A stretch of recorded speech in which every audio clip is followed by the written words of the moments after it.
மக்களை வணக்கம். நான் உங்கள் கோடங்கி. ஸ்டாலின் அரசியலிருந்து ஓய்வு பெறுவது நல்லது அப்படின்னு ஒரு அமைச்சர் சொல்லியிருக்கார் இல்லையா? நம்ம பல கட்சிகள் தாவி வந்த அமைச்சர் நிர்மல்குமார். அது பற்றின வீடியோ தான் இந்த வீடியோ. அவர் சொல்வதற்கு அவருக்கு தகுதி இருக்கா? ஒருத்தர் அரசியலிருந்து நீங்கள் விலகிருங்க, ஒரு தோல்வி அடைந்தால் உடனே அரசியலிருந்து விலகிருங்கன்னு சொல்லக்கூடிய தகுதி சொல்வதற்கு இருக்குதான்னு முதல்ல பார்க்கணும். இந்த கும்பலே அடுத்த எம்எல்ஏக்களை திருடுற கும்பல், ஒரிஜினலாக நல்ல கும்பல் கிடையாது. தூய சக்தின்னு சொல்லி துர்நாற்ற சக்தி. இதில் இந்த அமைச்சர் இருக்கார்ல, கொஞ்சம் துடுக்கான அமைச்சர், வாய் துடுக்கு, பொய் பரப்புவார். ஏன்னா நீங்கள் அப்படி பொய் பரப்பி தான் கரூரில் சிக்கியிருக்காரு. கரூர் அந்த 41 நெரிசல் மரங்களில் கான்ஸ்பிரசி தியரியை பரப்பி விட்ட ஆட்களில் நம்ம வளர்ந்துகட்ட அமைச்சர் ஆதவும் இருக்கார், இந்த நிர்மல்குமாரும் இருக்கார். மதியழக மனைவிக்கு நிறைய பேருக்கு ஆலோசனை கொடுத்த விஷயத்தில் இவரும் கொடுத்துருவார் போல இருக்குது. ஏன்னா அதனால தான் அந்த அம்மா பொய்யா சொல்லிச்சு. அவன் ஸ்ப்ரே அடித்தான், இதை பண்ணான், கழுத்தில் துண்டு போட்டான், நானே பார்த்தேன், கழுத்தில் கத்தி வச்சு குத்தினான், என்னென்னமோ சொன்னிச்சு. இப்போ அந்த அம்மா எங்கே இருக்குன்னே தெரில. அது மாதிரி பொய் பரப்பக்கூடிய அமைச்சர் தான் இந்த அமைச்சர். இவர் நேற்றைக்கு பேசும்போது சொன்னார், இந்த தேர்தலில் அவர் தோற்று போயிட்டார்ல, அதுவும் இல்லாமல் எங்கள் எம்எல்ஏக்கள்லாம் குதிரை பேரத்தில் இழுக்கிறக்கூடிய கேவலமான செயலை செய்கிற உலகத்திலே எல்லா பக்கமும் சிரிப்பாங்கய்யா. இந்த அமைச்சரும் இந்த சகாக்களும் இந்த தாவேக்கா தற்கொலை கும்பலும் பேசுறதை பார்த்து உலகமே சிரிக்கும். ஏன்னா அதிகாரம் இருக்கிறது என்பதனால என்ன வேணா பொய் பரப்புறாங்க. அதிகாரம் இருக்குது, பொய் பரப்புறதுக்கு ஊடகங்கள் இருக்குது. காசு வாங்கிட்டு காலையிலேருந்து ராத்திரி வரைக்கும் டைமுக்கு டைம் பிரேக்கிங் நியூஸ் போடுறதுக்கு மெயின் ஸ்ட்ரீம் சேனல்கள் இருக்குது. இன்ஸ்டா இன்ஃப்ளூயன்சர்னு காசு வாங்கிட்டு கூவக்கூடிய பெரிய கும்பல் இருக்குது. இதெல்லாம் இருக்கிறதுனால பொய்யை திரும்பி திரும்பி சொன்னால் உண்மையாயிடுமான்னு கேட்குறேன் நான். ஒரு தோல்வி கிட்டத்தட்ட திமுக பார்க்காத தோல்வியே கிடையாது. திமுக பார்க்காத தோல்வியும் இல்லை, திமுக பெறாத வெற்றியும் கிடையாது. இதெல்லாம் தோல்வியெல்லாம் அவருக்கு ஒரு பெரிய விஷயமே கிடையாது. இப்போ கொளத்தூர் தொகுதியில் திமுக தலைவராக இருந்த முதலமைச்சராக இருந்தவர் தோற்று போயிட்டார். அவர் பேசும்போது ஒன்று சொன்னார், இதுவரை தமிழ்நாட்டில் 50 ஆண்டு கால வரலாறுல ஒரு முதலமைச்சர் பதவியில் இருந்தவர் தோத்தது உண்டா அப்படின்னு கேட்டிருக்காரு. இதுலேருந்து தான் தெரியுது இதுங்களை தற்கொலை ஏன் சொல்கிறேன் தெரியுதா? அம்மையார் ஜெயலலிதா அவ்வளவு செல்வாக்காக இருந்தவர் பர்கூரில் ஏன் தோற்று போயிட்டாங்க? ஒரு சாதாரண ஒரு சுகவனம் என்கிற ஒரு முதல் அவர் எம்எல்ஏவே கிடையாது. அவர் அப்போ தான் முதல் வேட்பாளராக அறிமுகமாகிறார். அவர்கிட்ட அந்த அம்மா தோற்று போயிட்டாங்க. கலைஞர் அவரை எப்படி கூப்பிட்டாருன்னா, யானை காதில் புகுந்த கட்டெரும்பே வான்னு கூப்பிட்டாரு. கட்டெரும்பு கூட கிடையாது, சுகவனம், சித்தெரும்பு. இந்த வரலாறே தெரில இந்த அமைச்சருக்கு. இவர் ஒரு அமைச்சர். அதான் சொல்கிறான்ல, வாயை திறந்தா பொய்யை தவிர படிக்கிறதும் கிடையாது. தமிழ்நாடு இதுக்கு முன்னாடி என்னவா இருந்துச்சு, எப்படி இருந்துச்சு, என்னென்ன விஷயங்கள் நடந்தது, இது எதுவுமே தெரியாமல் வாய்க்கு வந்த மாதிரி அள்ளி விடுறது, பொய் பரப்புறது, இதை தவிர இந்த கும்பலுக்கு வேற எதுவும் தெரியாது. ஆணவத்தில் இப்போ ஆடிக்கிட்டு இருக்காங்க. அதிகாரம் இருக்குது, செல்வாக்கு இருக்குது, ஆட்சி இருக்குது. ஆனால் தினம் தினம் நித்திய கண்டம் பூரண ஆயுஷ் தான். இது மெஜாரிட்டி இல்லாத மைனாரிட்டி அரசாங்கம். விஜயனுடைய மைனாரிட்டி அரசாங்கத்தை காப்பதற்காக எல்லா கூட்டணி கட்சி காலையும் ஊந்துருக்குறாங்க. இன்னொன்று, அதிமுகவை பிளந்து மொத்தமாக அங்கேருந்து தூக்கிட்டு இருக்காங்க. இப்போ நான் உங்கள்கிட்ட பேசிகிட்டு இருக்கும்போது கூட மாமல்லபுரத்தில் பெரிய இணைப்பு விழா, ஏதோ பெரிய சுதந்திர போராட்ட தியாகிகள், அப்படியே தமிழ்நாட்டுக்காக செக்கித்த செம்மல்கள் பூரா எல்லாம் கொள்ளக்கூட்ட கும்பல், எல்லாம் ஊழல் குற்றச்சாட்டில் சிக்கினவன். ஒருத்தன் சொத்து குவிப்பு வழக்கில் சிக்கினாலும், இன்னொருத்தன் குட்கா பாஸ்கர், பேரே குட்கா பாஸ்கர், விஜய் பாஸ்கர் கிடையாது, குட்கா பாஸ்கர். இந்த மாதிரி ஊருப்பட்ட வழக்குகளை வாங்கி வச்சிருக்கவங்க. இவர் ஊழலில் தொட்டா விடமாட்டாராம், தொட்டவனை விடமாட்டாராம், இவரும் தொட மாட்டாராம். சொன்ன டைலாக்லாம் யார்? சோசப்பு விஜய். இந்த சோசப்பு விஜய் முதலமைச்சர் என்ன பண்ணுறாருன்னா, இப்படி சொல்லியிருக்காருல்ல, அப்போ கரூர் விஜய் பாஸ்கர் 30 வழக்கு இருக்குது. என்ன பண்ணுவார் அவர்? எதுக்கு சேர்த்தார் கட்சியில்? அவர் நோக்கம் என்னென்னா, அதிமுகவை மொத்தமாக அழிச்சிடணும், தமிழ்நாட்டில் யாருமே இருக்கக்கூடாது, தான் மட்டும் இருக்கணும். இந்த ஆணவத்தில் தான் ஆரம்பத்தில் ஜெயலலிதா ஆடினாங்க. ஜெயலலிதா 91 ஆட்சிக்கு வரப்போ முதல் முறையாக அந்த அம்மா ஆட்சி வந்துச்சு. அது கூட ராஜீவ்காந்தியுடைய படுகொலையினால தான் அதிமுக ஆட்சி வந்துச்சு. இல்லைன்னா அதிமுகலாம் இன்னைக்கு ஜெயிக்கிற வரலாறே கிடையாது, ஜெயிக்கிறதுக்கான சூழலே இல்லை. ஆனால் அந்த படுகொலை நிகழ்ந்ததனோட விளைவாக அனுதாபத்தின் பேரில் அதிமுக காங்கிரஸும் வெற்றி பெறுது. அதில் அந்த அம்மா முதலமைச்சர் ஆகிட்டாங்க. முதல் முறை முதலமைச்சர். இந்த இப்போ சோசப்பு விஜய் பண்ணிகிட்டு இருக்காரு பாருங்க. இதை விட கொடூரமான நிர்வாகத்தை அப்போ பண்ணாங்க அவங்க. ஆனால் மக்கள் அந்த 5 ஆண்டு காலம் சொல்லனா கொடுமைகள் அனுபவித்த பிறகு ஓட விரட்டி விட்டாங்க ஜெயலலிதாவை. அப்புறம் தான் பண்ண தப்புன்னு கையில் காலில் மக்கள்கிட்ட நீலி கண்ணீர் வடித்த உடனே மறுபடியும் அந்த அம்மா ஜெயிச்சது. அதுக்கப்புறம் உணர்ந்துட்டாங்கன்னு வச்சுங்க. ஜெயலலிதாவை நமக்கு பிடிக்கும், அந்த ஆளுமை, அந்த தைரியம், அந்த போல்ட்னஸ்லாம் பிடிக்கும். ஆனால் அவங்க 91 96 அவங்க பண்ண அட்ராசிட்டி மறக்கவே முடியாது. அயோக்கியத்தனத்தின் உச்சம், அதுக்கு டபுள் உச்சமாக இப்போ ஆரம்பிச்சிருக்கு. அதாவது மெஜாரிட்டியில் அந்த அம்மா பண்ணுச்சு. நம்ம சோசப்பு விஜய் வந்து மைனாரிட்டியில் இருக்கார். மைனாரிட்டியில் இருக்கும்போதே இவ்வளோ ஆட்டம் போடுறாரு. அதுவும் ஆணவ ஆட்டம், கொஞ்சம் நெஞ்சம் ஆட்டம்லாம் கிடையாது. அதெல்லாம் வந்து வார்த்தைகளால் விவரிக்க முடியாத ஆட்டம். இப்போ அவர் ஒரே நோக்கம், ஆட்களை வச்சு பொய் பரப்பணும். அந்த அடிப்படைகளாக இருக்கிற அமைச்சர்களை வச்சு, அதில் இந்த அமைச்சருக்கு வந்து கான்ஸ்பிரசி தியரி நல்லா பரப்பி விடுவார், உண்மை மாதிரியே பேசுவார். அதனால இவர் கொடுக்கப்பட்ட அஜெண்டா திமுகவை திட்டாரு, ஸ்டாலினை திட்டாரு, நீ வந்து அந்த அமைச்சர்கள் மேலே பழி போட்டுட்டாரு. இப்போ வெள்ளை அறிக்கை வெளியிட்டார் மின்சாரத்துறையில், என்ன கைட்டிட்டார், அதில் என்ன குற்றத்தை வந்து சொல்லிட்டீங்க, என்ன எவ்வளோ ஊழல்னு காமிச்சிங்க, கணக்கு காமிச்சிங்க. செந்தில் பாலாஜியை குற்றம் சுமத்துவதற்காக அல்ல குறை கண்டுபிடிப்பதற்காக அவரை பிடிக்கணுன்றதுக்காக பல வகையில் முயற்சி எடுத்தீங்க. முதல்ல பாட்டிலுக்கு 10 ரூபான்னு பாட்டு பாடி அந்த பணமெல்லாம் செந்தில் பாலாஜி எடுத்துட்டு போறாருன்னு பாட்டு பண்ணாங்க.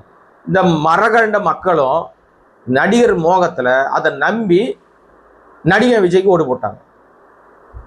ஓட்டு போட்டாங்களா இல்லை ஒன்றிய அரசாங்கத்துடைய தில்லு முழுத்து எல்லாம் கிட்ட மிஷின் வேலையான்னு தெரியல நமக்கு.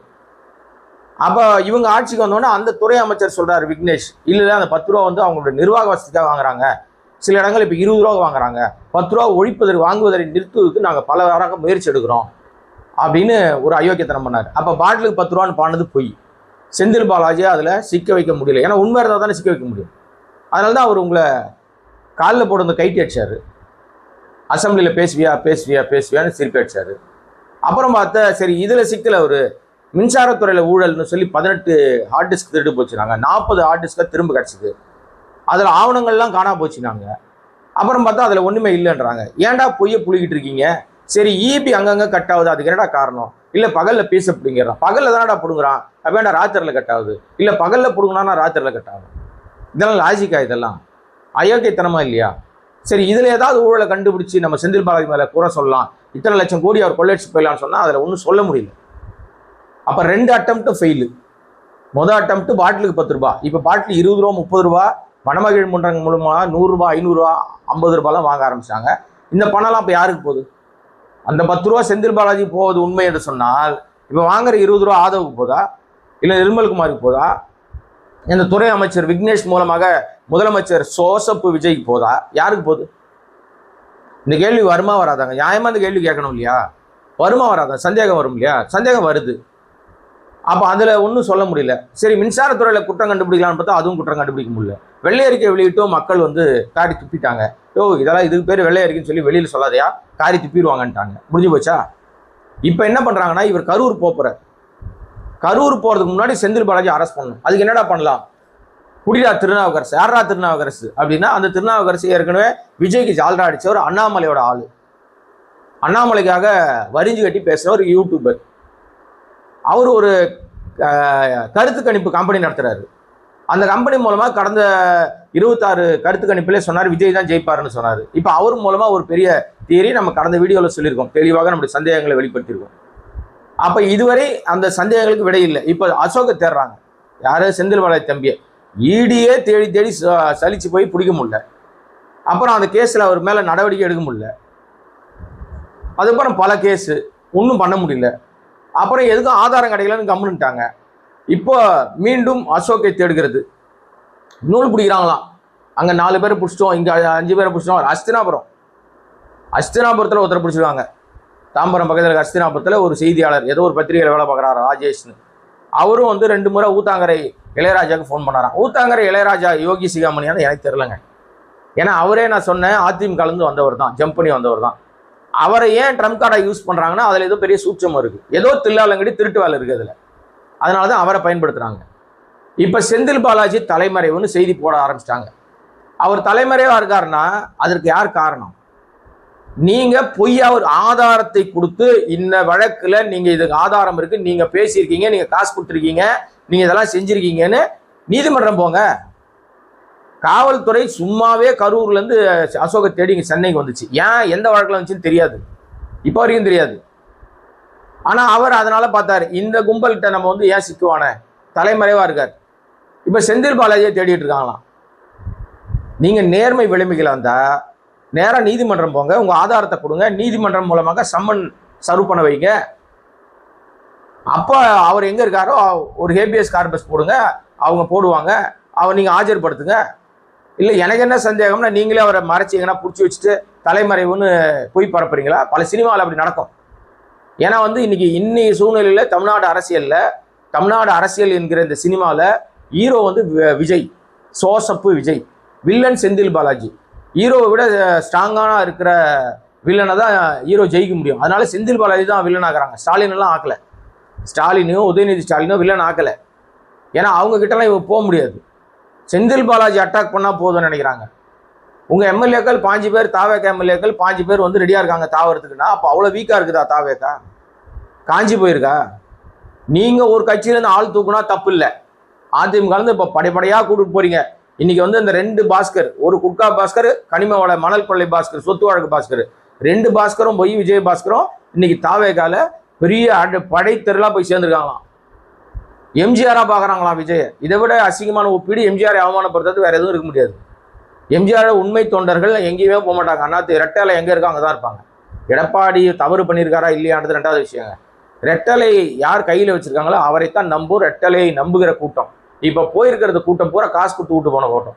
விஜயபாஸ்கரும் எம்ஆர் விஜயபாஸ்கரும் கரூர் உட்பட விராலிமலை உட்பட பல இடங்கள்லேருந்து பணம் கொடுத்து பஸ்ஸுலேயும் கார்லேயும் வர வச்சுருக்காங்க. உண்மை இல்லைன்னு இவங்க சொல்ல முடியாது, மறுக்கவே முடியாது. ஏன்னா எவனும் ஒருத்தன் வீட்டில் வேலை இல்லாமலாம் இங்கே வரமாட்டான். பஸ் ஏறி ஏன் வரணும்? அவனுக்கு என்ன தலையெழுத்து?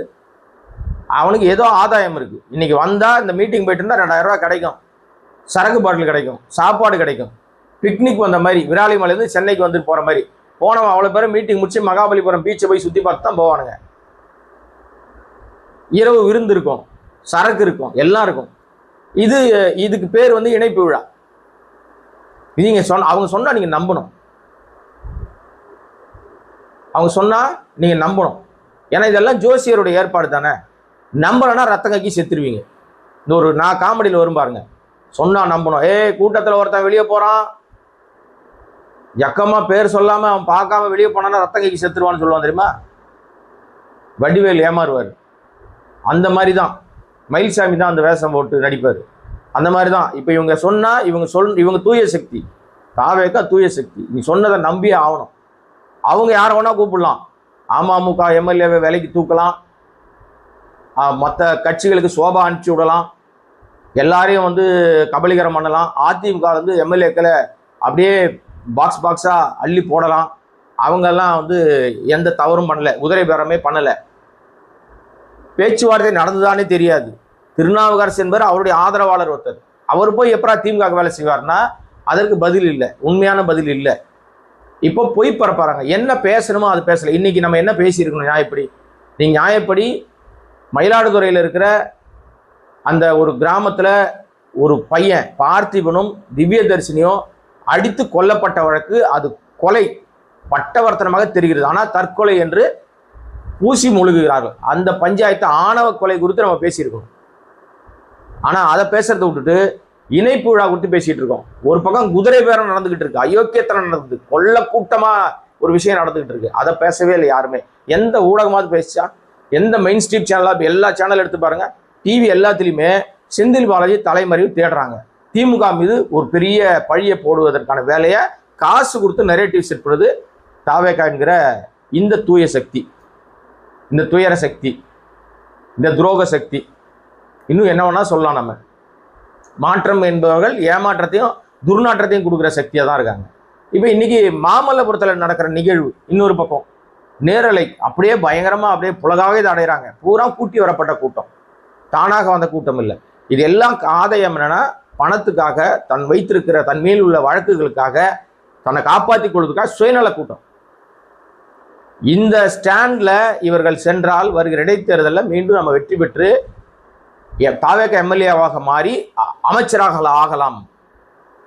இந்த நபர்களுக்கு விஜய் இடம் கொடுத்தால் இடைத்தேர்தலில் அதைவிட தனக்குத்தானே குழி வெட்டிக்கிற வேலையை விஜய் வேற யாருக்கும் செய்ய வேணாம். தனக்குத்தானே வெட்டிக்கிறார் அவர்.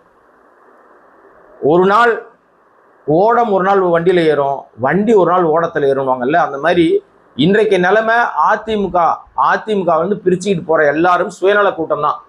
இந்த நேரத்தில் ஒரு ஆறுதலான விஷயத்தை சொல்லணும்னா, எடப்பாடிக்கும் டிடிவி தினகரனுக்கும் அவ்வளவு கோல்டு வார் இருந்துச்சு, கடுமையாக ஒருத்தர் எதிர்த்துக்கிட்டாங்க. ஆனால் இந்த சூழ்நிலையில அதிமுக பக்கமாக தன்னுடைய முழு ஆதரவையும் தெரிவிச்சிருக்கா டிடிவி. நான் எம்எல்ஏவை திருடிட்டு போனா கூட பரவாயில்லன்னு சொல்லி விஜயை கடுமையா சாடுவதோடு இது நிரந்தரம் அல்ல, தாவேக்காவை நம்பி ஓடுகிற அனைவரும் ஒரு நாள் நடுத்தருவில் நிற்பாங்கன்னு சாபம் விடுறாரு. கண்டிப்பா அது ஒரு நாள் நடக்கும். அதனால ஸ்டாலினை அரசியலிருந்து ஓய்வு பெறுவன்னு சொல்வதற்கு ஸ்டாலினுடைய வரலாற்று சாதனையில கால் தூசி கூட பெறாத ஒரு மோசமான கேவலமான ஒரு மனிதர் தான் இந்த அமைச்சராக இருக்கிற நிர்மல்குமார். பல கட்சிகள் தாவி வந்தவர், ஆர்எஸ்எஸ் சித்தாந்தம் உள்ளவர், சனாதனத்தினுடைய கட்டுப்பாடோடு வாழக்கூடியவர், ஜாதி வெறி பிடிச்சவர். இவருக்கு இதை சொல்வதற்கு தகுதியே இல்லை. தன் துறையில் இருக்கிற தவறுகளை மடைமாற்றும் விதமாக இப்படி சர்ச்சை கருத்துக்களை பேசினா எல்லா நேரங்களிலும் நிர்மல்குமார் நிர்மல்குமார் நிர்மல்குமார்னு பேசிட்டு இருப்பாங்கல்ல. அப்போ அவர் அமைச்சரவையில் ரொம்ப சிறப்பாக வேலை செய்கிறாருன்னு சோசப்பு விஜய் நம்புவார். அதனால இந்த மாதிரி சர்ச்சை கருத்துக்களை பேசுறாரு. இதே மாதிரிதான் வாய் துடுக்கா பேசுகிற இன்னொரு வளர்ந்துகட்ட அமைச்சர் யாருன்னா நம்ம ஆதவ். அவர் தன் துறையில் அயோக்கியத்தனத்தை சொல்வதற்கு துப்பில்லை. எல்லா இடத்துலையும் 3 சீட்டு 2 சீட்டுன்னு லாட்டரி ஓடிக்கிட்டு இருக்கு. அது தடுப்பதற்கு துப்பு இல்லை. ஆனா இவர்கள் ஒட்டுமொத்தமாக இப்ப திமுக உங்க பார்வையில தோத்து போன கட்சி தானே, ஏன் பயப்படுறீங்க? உங்ககிட்ட இருந்து எம்எல்ஏக்களை தூக்கிட்டு அவங்க ஆட்சி கவுந்துருமா? எப்படி கவுந்துரும்? அப்போ உங்களுக்கு உங்க கட்சி எம்எல்ஏக்கள் மேல நம்பிக்கை இல்லை. உங்க கட்சியில தாவக்கூடிய லெவல்ல ஒருத்தன் இருக்கிறான், உங்களுக்கு அதிருப்தியா இருக்கான்னா அப்போ உங்க கட்சியே அவன் இல்லை, உங்களுடைய ஆதரவாளரா இல்லை. பதவி வந்திருக்கான், பதவி வாங்கிட்டான், தப்பித்து போட போறான், அப்படித்தானே தோணும். ஆனால் இது முதல்ல இருந்து ஆரம்பத்துல தவறுங்க. இந்த தவறை செய்தது தாவேக்கா. குதிரை பேரத்துக்கு வழிவகுத்து தாவேக்கா. குதிரை பேரத்துல ஆட்களை தூக்கியது தாவேக்கா. அதை மடமாற்றும் விதமாக இந்த செய்கையை ஊதி பெருசாக்குகிறார்கள். அதற்கு விலை போன ஊடகங்கள், வேசி ஊடகங்கள் இதற்காக துணை போகிறது. இதே ஊடகத்துல 30 ஆண்டுகள் பயணித்த அனுபவத்துல சொல்றேன், நாங்கள் பயணித்த காலகட்டங்கள்ல இன்றைக்கும் எங்களுடைய கொள்கையில நாங்க சரியா இருக்கோம். என்ன கொள்கை தெரியுமா? எது சரியோ அதை சொல்றது தான். யார் தவறு செய்தாலும் தப்புனா தப்புன்னு சொல்றது தான். ஆதாயத்துக்காக வாய் பொழந்துக்கிட்டு போனீங்கன்னா நீங்க ஊடகத்தின் பேரை சொல்லாதீங்க. நாங்க ஊடகத்தை சேர்ந்தவர்கள், நாங்க பத்திரிகையாளர்கள், ஜனநாயகத்தின் 4வதுன்னு சொல்வதற்கான அனைத்து தகுதிகளையும் இந்த ஜால்ரா கூட்டங்கள் இழந்து விட்டன. இன்னைக்கு 2 சேனல் இருக்காங்க, 2 சேனல்ல அடிச்சு நவுத்துறாங்க. அவ்வளவு ஜால்ரா, காதல ரத்தம் வருது. அந்த மெஷினை ஓபன் பண்ணாலே போதும், டிவி ஆன் பண்ணாலே ஜால்ரா சத்தம் தான் ஜாஸ்தியா இருக்கு. ரொம்ப நாளைக்கு நீடிக்காது. எனிவே மக்களே, பார்த்துக்கிட்டு இருக்கீங்க, இன்னும் நிறைய பேச வேண்டி இருக்கிறது. நம்முடைய சேனலை சப்ஸ்கிரைப் பண்ணாமல் பார்த்துருக்க அன்பு நண்பர்களே, சப்ஸ்கிரைப் பண்ணுங்க, ஆதரவு கொடுங்க. ஏன்னா உங்களுடைய ஆதரவால் மட்டுமே நடத்தப்படுகிற சுயாதீன ஊடகம். உங்கள் ஆதரவு தொடரும் என்ற நம்பிக்கையில நன்றி, வணக்கம்.